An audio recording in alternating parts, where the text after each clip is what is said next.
What's going on, everybody? Teach back again with another video, and today we're talking about my 2023 interior defensive line rankings, and hopefully you will enjoy today's video. If you do, be sure to hit that like button. It really would help me out a ton. If you're new around here, want to see more draft, more football content, just hit that big red subscribe button, and tell me what you think about this group down below in the comments section. This is a conversation. I'm just kind of kickstarting it. If you give me your thoughts down below, I respond to every comment. So let's talk about this IDL group down in the comments section. Real quick, you're going to see my off-ball linebacker rankings out tomorrow, right around noon, so watch right before 1 p.m. kicks or halftime of your favorite team's game, whatever the case may be. And then next week, I'm going to give you corners and safeties in the week after. We'll do an updated NFL mock draft, and then you'll start to see those every other week because little insider baseball, those are the videos that tend to do the best on my channel. But also, I kind of want to play around and do some more draft ideas, maybe some what ifs, like, what if 3 quarterbacks go 1, 2, 3, or, something completely different, like no quarterbacks go in the top 5, or, something along those lines. So if you have any ideas for like what if, crazy idea for mocks, love to hear it. Comment that down below. But without further ado, let's jump into my interior defensive line rankings. We'll go 5 up to 1, and then we'll talk about some honorable mentions. And you're going to hear me talk about a lot of Pro Football Focus numbers. That's just a simple grading system that they have. Well, it's not necessarily simple on their end, but it's just an easy way for me to articulate how these players have performed so far this year in their careers, especially considering IDL is not necessarily a position group a lot of people's eyes naturally gravitate towards. So just a little bit of context. And also, you're watching this on Saturday. These numbers are certainly going to change after today's games. But nonetheless, let's start with Gervon Dexter, and just an absolutely massive human being, right? 6'6", 315, and just a third-year player. So he just now is eligible. So I'm not entirely sure we'll see him come out because it hasn't been great this year when it comes to his Pro Football Focus grades, but that type of body type is very Javon Kinlaw, but he's a little bit taller as well. And then, sometimes these third-year DTs, that's kind of when Quinnen Williams broke out in Alabama. So this just kind of fits the timetable of when he could take that step forward. So this is certainly a projection, but the timeline makes sense. His athletic profile, his size, all that will be stuff that's alluring to NFL teams. So had to put him on here. Maybe 5's a little high, but the upside's certainly there. And then Siaki Ika, run defense for days. These are the guys that I really am biased towards as a nose. I feel like we're at a spot now in the NFL where there's not a whole lot of great pass rushing nose tackles. So sometimes that leads my mind to think, okay, well, let me just get the big guy in the middle and have him clog it up.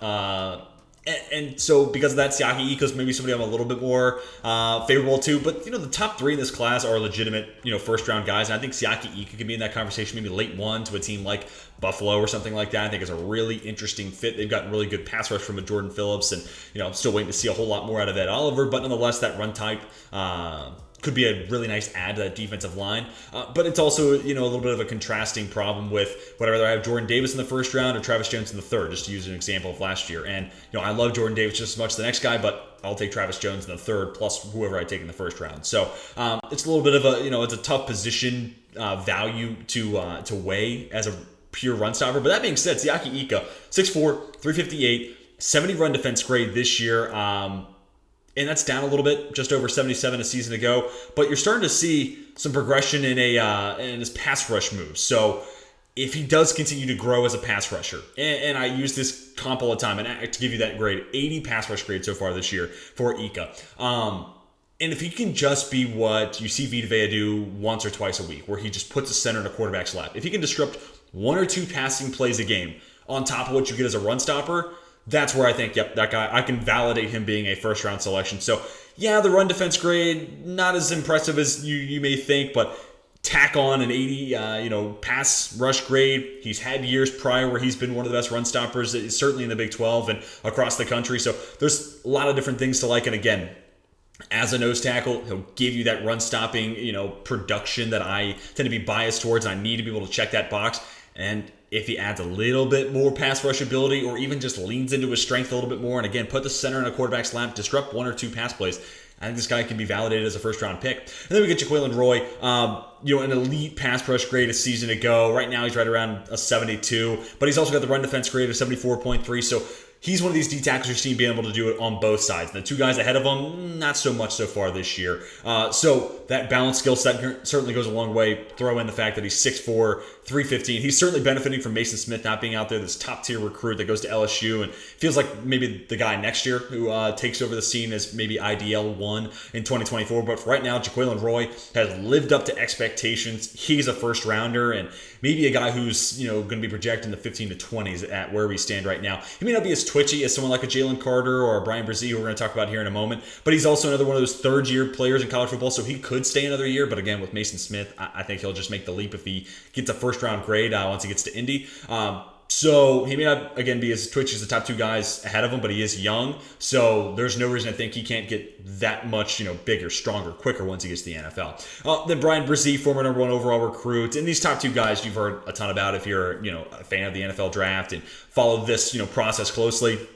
So I'm not going to say anything that's, reinventing the wheel here. But so far this year, 82.9 pass rush grade. And we're starting to see that athleticism and that high recruiting profile come on the field here. And I think part of that's because Brent Venables going out to Oklahoma. The defense has changed a little bit in Clemson, and he's seeing less double teams. So that's certainly been benefiting his game. And again, there was so much hype. And the athleticism, you see it immediately. Even though, again, IDL is not a position group your eyes gravitate towards. You see it immediately with Brzee. And now we're just starting to see, he be more refined as a pass rusher. And you're starting to see the production follow suit. So again, one of these guys who's, I don't want to call him a lock for the first round because things can still happen. But we're getting to that point in the year where I'm starting to feel 90% confident he's going to be a first-round pick. And, keep it up this year. What he's done with Clemson, he might be in the top 10. So definitely a freak athlete, one of the players that you'll see pretty high on my big board once we get to that point in this process. And then Jalen Carter. I know I'm going on a limb, putting him at IDL 1. I'm obviously kidding there. This is as chalky as it gets. And if you take position value out of the equation, I could see where some people like Jalen Carter over Will Anderson. I do account for position value, so I have Carter behind Anderson. I might even have him behind some of the quarterbacks, or at least one of them. But nonetheless, he's everything you want if he's going to be an interior defensive lineman that goes in the top 5, right? Pro Football Focus grades are down a little bit this year, but let's not overreact. There are not many people at 6'3", 300 that move the way he does and have the strength profile that he does. And literally look at this picture on your screen. He's splitting a double team. And that just kind of encapsulates some of the work that he's had to do to get the production that he had last year. And, speaking of that production last year, so much of the talking points of, Trevon Walker, well, that defense doesn't really allow him to go straight after the quarterback, so he doesn't get a whole lot of hurries and sacks and doesn't have a high, pass rush win rate. And, the defense doesn't allow Nakobe Dean to do crazy stuff. This year, Nolan Smith, we've given that excuse out to so many different players, but Jalen Carter has not had a problem racking up production last year and carried that into this year some. So for whatever reason, he seems to thrive in this defense. And now that some of those talent has left and gone to the NFL, I think that's part of why his grades are down a little bit this year. More being asked of him, really. And his presence to being a game wrecker is more vital for Georgia's defense. That being said, it's still one of the best defenses in football. But they lost a guy who went number 1 overall, a linebacker who went in the 3rd round, who, a lot of people's eyes could have been a first or a second rounder, and plenty other names on that defense. So Jalen Carter's a freak. Again, I'm not reinventing the wheel, putting him at IDL 1. So yeah, he comes in as my top interior player. So let's move on to my honorable mentions now.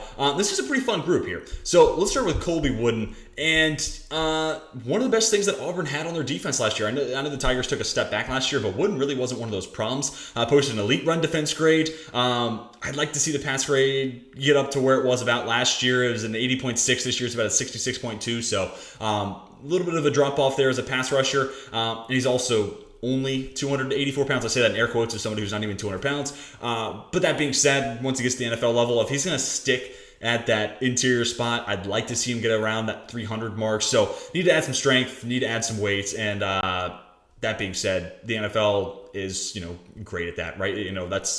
There are people who have that job. So assuming the work ethic's there, which, I'm not interviewing the kid. I don't have that type of personnel or that type of insight, but assuming he gets to the NFL, embraces, the work in the weight room and adds a few pounds, I think he'll be a fine NFL player. And, now we're getting to the interior group, where I think those top 3 are probably, top 20 picks or so, top 25 picks. Then we get the Siaki Ika, fringe round 1 guy right now for me. And then Gervon Dexter's, again, a projection. These honorable mentions are probably best suited as day 2, 3, round 2 and 3 guys, and then early day 3 kind of value adds there. So just some context there. So Colby Wooden, again, a little bit of a project, and at 284, you got a couple tweeners here on this list, including Tuipulotu, who is next, and of course his brother now plays in the NFL as well. So a couple of tweeners here in the honorable mention, so a couple of names that you'll hear me say need to add some weight. But nonetheless, let's talk about Tuipulotu now. Another guy who needs to add some weight, and he actually plays edge right now for USC, which great from a pass rush perspective. But that being said, this year he's actually posted his worst run defense grade,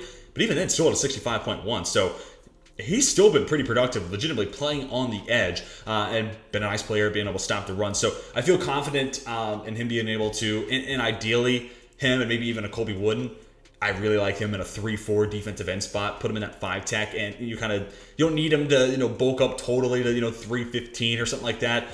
Add 10, 15 more pounds, let him play on the interior, but you're also keeping them close-ish to the edge, and allow them to still be leaning into their pass rush background. So I think it's a nice fit there. And it's kind of similar to what we see with DeMarvin Leal. He kind of plays that 3-4 DN spot for Pittsburgh. And Tuipulotu, I think you're going to hear that comp a fair amount. They're different players for sure, but their body and their weight are similar in that department. So, again, similar to Leal, like to see him play that 3-4 spot, but going to be a guy who needs to add some weight once he gets to the NFL level. But encouraged to see, the play he's put on tape so far at USC. Let's get to Byron Young next. Nearly a 90 run defense grade last year, back in the 80s this year, but we're still talking about one of the best run stoppers across the NCAA landscape. And then also Alabama defensive tackles get drafted, and Byron Young will be no exception to that rule. So again, another one of those players with size, and he doesn't have to add weight, but wouldn't hurt. But has stopped the run at a high level. I feel pretty confident with him being someone who, if he goes in the 3rd round, I'd feel pretty good about that if I were an NFL franchise or a fan of that franchise. Kalaja Kancey. Now we get into these next couple of names are kind of fun ones to talk about. But Kancey, so one of the highest graded defensive tackles in PFF's grading system. And through 3 seasons of grading, has never posted anything below an 80 overall grade. And that's overall, so that's including pass rush and run defense. So dude who's put up years of high caliber grading. He is a little bit small, 6 foot, 280. But again, once you get to the NFL, I have full confidence in their strength programs being able to attack on weight. But I also think back to a 6'1", 285 small defensive tackle coming out of Pittsburgh, who has gone on to win multiple Defensive Player of the Year awards. And he's not an edge rusher, but he might be the best pass rusher we've gotten since Lawrence Taylor, or certainly since J.J. Watt, and that's Aaron Donald, obviously. So I'm not saying Kansas going to be the next Aaron Donald, not by any stretch. Again, I'm thinking this is a day 2, day 3 type of guy, but years of high grading, the production's there. Plays in a Power 5 conference. Now I know the ACC is no SEC, but still doing it at a relatively high level. So I'm encouraged by the production. I think that's worth, again, a day 2, day 3 shot on Kancey. And then let's go Kobe Turner. So I have to kind of put this out by the wayside. He has been an elite PFF grader, but he used to play at Richmond, which Richmond, Virginia is my hometown. Just a little fun fact about me. So I promise this is not any, Spiders bias there. But while at U of R, he went from an 84.8 overall grade to a 90.8 down to an 88.1. So 3 years of grading, 85 to 90 range. That's elite stuff. And then he transfers, and now we're playing in the ACC at Wake. 6'3", 290, so maybe add a little bit of weight, but I'm not really hating that 290 mark. But 6'3", a little bit, taller frame, so you could probably tack on a few more pounds, but nonetheless, now playing at a Power 5 conference, 86.3 overall pass rush grade with an 89 run defense grade. So did it at a small school. Now he's doing it at a Power 5 conference. Now, again, Wake is not known for their defense by any stretch, but that being said, that's really impressive. And if we're talking about a day 2 pick, I feel like he's worth a flyer. And certainly if he's worth, I certainly think he's worth a day 3 flyer. And then a couple more honorable mentions. Jacob Slade from Michigan State and Jermaine Lowell from Louisville, both injured. So I haven't gotten to see a whole lot of them this year. And then Mozzie Smith from Michigan, Bruce Feldman's #1 name on his freaks list. So the grades haven't been crazy, but if you're that type of an athlete, you're probably going to get drafted. So we'll see if Smith comes out this year. Maybe he wants to go take another year at school and become more refined and maybe become, the name in the IDL group in 2024, right there with Mason Smith. We'll have to wait and see. But if he comes out this year, that athleticism is going to get him on teams' draft boards. But that is going to do it for my 2023 interior defensive line rankings and honorable mentions. Tell me some of your thoughts. Who did I leave off this list that should have been included? How do you feel about, KNC Turner, some of my off-the-wall picks here, and how do you have this group ranked 5 up to 1? Love to have your thoughts. I respond to every comment, so let's make this conversation down below.